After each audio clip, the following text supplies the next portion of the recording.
ठाकुर भवानी प्रसाद अपने रुतबे के लिए आसपास के कई गांवों में जाने जाते थे। 7 फुट लंबा कद और चौड़े कंधे वाले ठाकुर भवानी प्रसाद के बदन पर सफेद रंग का कुर्ता धोती खूब भवता था। उनके शरीर का साथ देती हुई उनकी रोबदार आवाज और मजबूत भुजाएं उन्हें पहलवान जैसा बलशाली दिखाती थीं। गांव वाले ठाकुर भवानी प्रसाद को आदर भाव से बाबूजी कहकर बुलाते और बहुत इज्जत देते थे, क्योंकि उन्हें मेहमान नवाजी का बहुत शौक था। उनके घर पर चाय नाश्ते के दौर चलते ही रहते थे। बाउज आत्मा और परमात्मा पर खूब प्रवचन देते थे। यही अलग बात है कि जब आज से 10 साल पहले उनकी पहली पत्नी सुधा की मौत हुई थी, तब वे दहाड़ मार कर रोए थे। वैसे वे औरत की खूबसूरती के बहुत गहरे पारखी थे। अभी पहली पत्नी की मौत का ठीक से 1 साल भी पूरा नहीं हुआ था कि बाउज दूसरी पत्नी सोमवती ब्याह लाए थे, और सोमवती के आते ही मानो उन पर जवानी फिर से लौट आई थी। उनका चेहरा पत्नी द्वारा की गई सेवा से गुलाबी हो चला था। पहली पत्नी सुधा अपने पीछे 2 लड़कियां छोड़कर मरी थीं। बड़ी लड़की गीता जवान हुई तो बाऊजी ने उसकी शादी खूब धूमधाम से कर दी थी। हालांकि उस समय उनके दामाद जी नवीन बनारस हिंदू विश्वविद्यालय में पढ़ाई ही कर रहे थे, पर पंडित जी ने लड़के का ऊंचा कुल और परिवार की हैसियत देखकर शादी करा दी थी। पहली लड़की तो किनारे लग गई थी। ठाकुर भवानी प्रसाद अब जल्दी जल्दी से अपनी दूसरी लड़की रीता की शादी निपटाना चाहते थे, पर रीता के लिए भी लड़का कुलीन होना चाहिए था, भले ही उसका रंग रूप कैसा भी हो। बताने वालों ने एक से एक रिश्ते बताए, पर वे सब बाऊजी को बराबरी के नहीं लगे। कहीं पैसे की कमी थी तो कहीं कुल की। भाई, रंग रूप का क्या है, आज तो कल ढल गया, पर कुल की इज्जत तो हमेशा के लिए रहती है और हमें दूसरों से बेहतरीन बनाती है। ऐसा कुछ मानना था बाबूजी का। रीता की शादी कुलीन लड़के से हो गई। इसके लिए बाबूजी ने एड़ी छोटी का जोर लगा दिया और उनकी मेहनत भी रंग ले आई। आखिरकार एक मनचाहा लड़का मिल ही गया। 25 साल की रीता के लिए 40 साल का अधेड़ मिल गया था।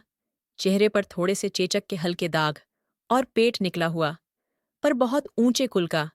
बाबूजी तो बस इसी बात से फूले नहीं समाते थे। उस अधेड़ का नाम संतोष था, जो एक ट्रस्ट के पुस्तकालय में काम करता था। हालांकि उसके घर में पुरखों का बनाया हुआ बहुत कुछ था और खाने पहनने की कोई कमी नहीं थी। फिर भी संतोष ने हाथ में एक नौकरी पकड़ना उचित समझा था। रीता की शादी तो एक कुलीन घर में हो गई थी, पर वहां का माहौल उसे बहुत अजीब सा लग रहा था। 2 गुनी उम्र का पति, घर में पूजा पाठ और साफ सफाई का सनक की हद तक माहौल था। ससुर मर चुके थे, केवल सास ही थी। संतोष और उसकी माँ में खूब बनती थी, और उन दोनों माँ बेटे ने कई नियम बनाए हुए थे, कई व्रत ले रखे थे। सुबह 5 बजे से ही उनके घर के मंदिर की साफ सफाई का कार्यक्रम शुरू हो जाता था। रीता के लिए इतनी जल्दी जागना कभी आसान काम नहीं रहा था। उसे अपने आप को ससुराल में ढालने में बहुत मुश्किल हो रही थी। इस माहौल में बहुत जल्दी ही उसका दम घुटने लगा था। रीता के ससुराल में साफ सफाई नियम और व्रत का इतना ध्यान रखा जाता था कि जब भी रीता को मां हवारी होती तो संतोष उसे अपने बिस्तर को भी नहीं छूने देता था, और महज एक चादर लपेटकर उसे जमीन पर सोना पड़ता था। संतोष अपने आप में भी मग्न रहता और रात में प्यार की बात करने के बजाय जल्द ही खर्राटे भरने लगता था। रीता का समय बस घर का काम करने में ही बीतता रहता था।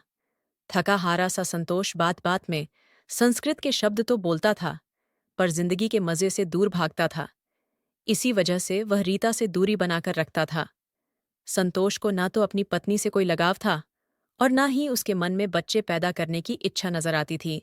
धीरे धीरे रीता भी अपने पति का रूखा और ठंडापन समझ गई थी, और इसी तरह 5 साल गुजर गए। संतोष पूरे 48 साल का हो गया था और रीता 32 साल की थी। एक दिन तब बाथरूम से बाहर निकली तो दरवाजे पर किसी अनजान ने आवाज दी। वह गीले बालों के साथ ही दरवाजा खोलने चली गई। सामने एक लड़का खड़ा था, जिसने अपनी साइकिल पर एक बड़ी सी पोटली बांध रखी थी। रीता की बड़ी बड़ी आंखों में सवाल तैर रहे थे, और उस नौजवान ने उन सवालों को अच्छी तरह से पढ़ लिया था। बिना कुछ कहे उसने हरे केले के पत्तों को लपेटकर बनाई गई एक पुड़िया रीता की तरफ बढ़ा दी। पर हमारे यहाँ तो फूल देने के लिए चंद्रिका काका आते हैं। रीता बोली। जी, मैं उनका बेटा तिलक हूं, बीमार है, इसलिए नहीं आ पाए हैं, उस नौजवान ने कहा। रीता ने अपना हाथ आगे बढ़ाया तो तिलक की उंगलियां उसके हाथों को छू गईं। रीता को पराये मर्द का एहसास किसी ताज़ा बयार की तरह महसूस हुआ था, पर अगले ही पल उसने अपने बालों को झटक कर मन से इस भाव को तुरंत निकाल दिया था। अगले दिन जैसे ही दरवाजे पर तिलक की आहट हुई, रीता दरवाजा खोलते हुए बोल पड़ी, क्या बात है? कल सारे फूल मुरझाए हुए थे। तिलक अचानक रीता के इस शिकायती लहजे से चौंक गया था। जी, वैसे फूल तो ताज़ा थे, पर गर्मी के चलते थोड़ा सा असर आ गया होगा। कल मैं ताज़ा फूल ले आऊंगा। फिलहाल तो यह कमल का फूल है। एक ही था, आपके लिए ले आया हूं, तिलक ने कहा। रीता ने कमल का फूल ले लिया, अंदर आकर उसकी खुशबू को महसूस करने की कोशिश की, पर नाकाम ही रही। खुशबू न थी, पर कमल कितना सुंदर था और उस पर पड़ी हुई पानी की बूंदें मोतियों के समान लग रही थीं। रीता ने उस कमल को अपने कमरे में लाकर बिस्तर के सिरहाने रख दिया। इतने साल तक गोदहरी न होने पर सास ने रीता को ले जाकर माहिर डॉक्टर से जांच कराई। डॉक्टर ने बताया कि रीता की तो सब रिपोर्ट ठीक है।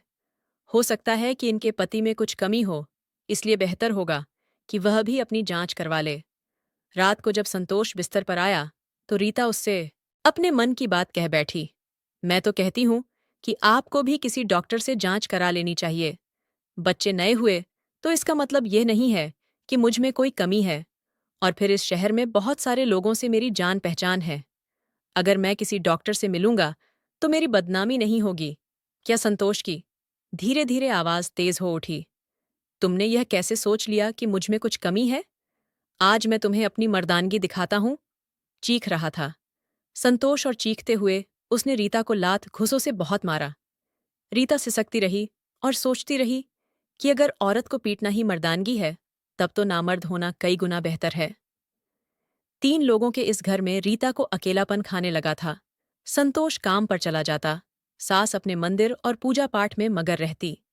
बेचारी रीता से बात करने वाला कोई न बचता। ऐसे में तिलक बाहर से आने वाला एकमात्र ऐसा इंसान था जिससे रीता बातें कर सकती थी, और इसीलिए रीता को तिलक के आने का इंतजार रहता था। अगले दिन तिलक आया तो सीधा घर के आंगन में संगमरमर के पत्थर पर बैठ गया। रीता रसोई घर में थी। वह तिलक को आया देखकर चौंक गई और अपनी साड़ी को सही करते हुए बाहर आई और बोली, अरे तिलक, तुम आ गए? रीता की आवाज में खुशी की चहक थी। तिलक ने फूलों की पुड़ियां आगे बढ़ाई तो उसकी नजर रीता के हाथ पर बने नीले निशान पर पड़ी। उसने इसकी वजह पूछी। सोन चिरैया, पिंजरा रीता हक, बात को टाल गई। ये तुम्हारे हाथ में क्या है जो तुम छिपा रहे हो? ये वेड़ी है, बालों में लगाने के लिए, तिलक बोला। लाओ, इसे मुझे दे दो, मैं सजाऊंगी इसे अपने बालों में। कहकर रीता ने वेणी ले ली और बालों में लगाने के लिए अपने कमरे में चली गई। वेणी के श्रृंगार से रीता की खूबसूरती कई गुना बढ़ गई थी। तिलक की निगाहें ये बात महसूस कर रही थीं, और उसकी जवाब ने भी यह बात रीता को महसूस करा दी थी। इस वेणी को लगाकर आप बहुत सुंदर लग रही हैं, तिलक ने शर्माते हुए कहा। शादी के इतने साल बाद भी कभी संतोष ने रीता को प्यार भरी नजरों से नहीं देखा था। उसके रूप की कभी तारीफ तक नहीं की थी, पर आज इस लड़के से अपनी सुंदरता की तारीफ सुनकर रीता का मन खुश हो उठा। उसकी नस नस में रोमांच भर उठा। रीता कुछ भी कह न सकी। वह भागकर अपने कमरे में लगे आईने के सामने खड़ी हो गई। खुद को निहारने लगी। क्या है ये? क्या मुझे तिलक से प्यार हो गया है? और फिर वह वेड़ी क्यों लाया? मेरे लिए ही तो। न नहीं, मैं तो बहता हूं किसी दूसरे से प्यार नहीं कर सकती। पर ऐसी शादी का भी क्या फायदा जो सिर्फ पैसे और खानदान की झूठी शान को बनाए रखने के लिए कर दी गई हो, और वह भी 2 गुनी उम्र के एक अधेड़ के साथ। रीता ने अपने विचारों को झटक दिया था और जाकर काम में लग गई। तिलक जा चुका था। रीता ने अपने कमरे में जाकर देखा तो वह कमल का फूल मुरझाया हुआ पड़ा था। कोई बात नहीं, कल तिलक आएगा तो और कमल मंगवा लूंगी। रीता उस मुरझाए कमल को देखते हुए बुदबुदा रही थी। अगले दिन सास पूजा में लीन थी कि तिलक आया और सीधा आंगन में आकर उसी संगमरमर के पत्थर पर बैठ गया और फूल की पुड़िया निकालने के लिए झोली जमीन पर रख दी। तिलक को देखकर रीता के चेहरे पर मुस्कुराहट दौड़ गई और वह आगे बढ़ चली। इतने में रीता की सास की नजर भी आंगन में बैठे तिलक पर जा पड़ी और गुस्से से भर गई। जब तिलक चला गया तो सास रीता पर बिफर पड़ी। इस माली के लड़के को घर के अंदर आने की क्या जरूरत पड़ गई है? इसे बाहर खड़े होकर ही फूल दे देने चाहिए। अब यह आंगन और चबूतरा सब अछूत हो गया। अब तुम ही यहाँ की सफाई करो। सांस चिल्ला रही थी। सांस की बात सुनकर रीता ने सिर झुकाकर आंगन की धुलाई शुरू कर दी। माली फूल चुनकर ला दे तो इन्हें कोई परेशानी नहीं, कुछ भी अछूत नहीं। और वही माली आंगन में आकर बैठ गया तो आंगन ही अछूत हो गया। कितनी अजीब बात है। रीता को इस रूढ़िवाद पर कुढ़ हो रही थी। अगले 2 दिनों तक तिलक नहीं आया तो रीता परेशान होने लगी। लगता है उसने मेरी सांस की कड़वी बातें सुन ली होंगी। क्या सोचेगा तिलक? कहीं वह बीमार तो नहीं हो गया? क्या मैं तिलक को फिर कभी नहीं देख पाऊंगी? अपने आप से कई सवाल कई जवाब। रीता का सिर भारी होने लगा कि बाहर जाने के बाद रीता बिस्तर पर लेट गई और उसकी आंख लग गई। वह सामने सपने में खो गई। यह तिलक ही तो है जो उसे अपनी बाहों में उठाए हुए, उसके होठों पर अपने होंठ रखे हुए और उसके साथ सहवास कर रहा है। और रीता भी तो तिलक का पूरा साथ दे रही है। जब रीता अपने चर्म सुख पर पहुंची तो एक झटके के साथ उसकी नींद टूट गई। उसका रोमांच रोमांचित हो उठा। ये कैसा सपना और यह कैसा प्यार जिसे मैं बार बार जीना चाहूंगी। पर तिलक का इस तरह मेरे सपने में आना और फिर खुद ही सारे सवालों का जवाब उसने दे दिया। तो इसमें मैं गलत क्या हूं? अगर मुझे तिलक से प्यार है, इस कुलीन खानदान और मेरे पति ने मुझे दिया ही क्या है? शरीर का सुख तो दूर की बात है, वह तो मन का सुख भी नहीं दे सका। उल्टा मारना पीटना, माँ के वाले भी समर्पण करके गुजारा करने की बात ही कहते हैं। ऐसे में मुझे किसी और से प्यार हो गया तो क्या? पर उस प्यार का नतीजा क्या होगा? प्यार खुद अपना रास्ता खोज लेगा। रीता ने अपने आप से कहा और रसोई घर में चली गई। तिलक के आने की आहट हुई। रीता आज पहले से ही तैयार थी। दरवाज पर जाकर फूलों की पुड़िया ली और बोली, क्या इस सोन चिरैया को आजाद करा सकोगे? तिलक ऐसा सवाल सुनकर चौंक जरूर गया, पर रीता की हालत उससे छिपी न थी। सोन चिरैया इस गरीब और अछूत के साथ कैसे जाएगी? तिलक ने पूछा। प्यार की चाह सोने चांदी और खानदान को ले चाट लेने से नहीं मिट जाती, रीता ने कहा। इसके बाद उन दोनों ने एक दूसरे की आंखों में ही बहुत कुछ पढ़ लिया और तिलक ने कांपते हाथ से अपना मोबाइल नंबर रीता की तरफ बढ़ा दिया। अगले दिन से चंद्रिका फूल लाने लगा था। दिनों के बीतने के साथ साथ तिलक और रीता के बीच मोबाइल फोन पर बातें लंबी होती जा रही थीं। रीता ने अपनी हालत और पति के बारे में तिलक को सब कुछ बता दिया। और एक ऐसा समय भी आया जब 32 साल की ठकुराइन एक 28 साल के माली के लड़के के साथ सब कुछ छोड़कर भाग जाने को मजबूर हो गई। रीता रात में दवे पर उठी, एक नज़र अपने पति पर डाली और बुदबुदा हो सकता है कि सिया समाज मेरे इस कदम को कलंकिनी का नाम दे। पर कोई बात नहीं, जात और कुल की बातें करने वालों ने ही मुझे यह कदम उठाने पर मजबूर किया है। और बिना कोई पैसे या गहने लिए ही वह घर से बाहर निकल गई और उस दिशा में चल दी जहां तिलक उसका इंतजार कर रहा था। सुबह 5 बजे से सास पूजा पाठ में बिजी हो गई।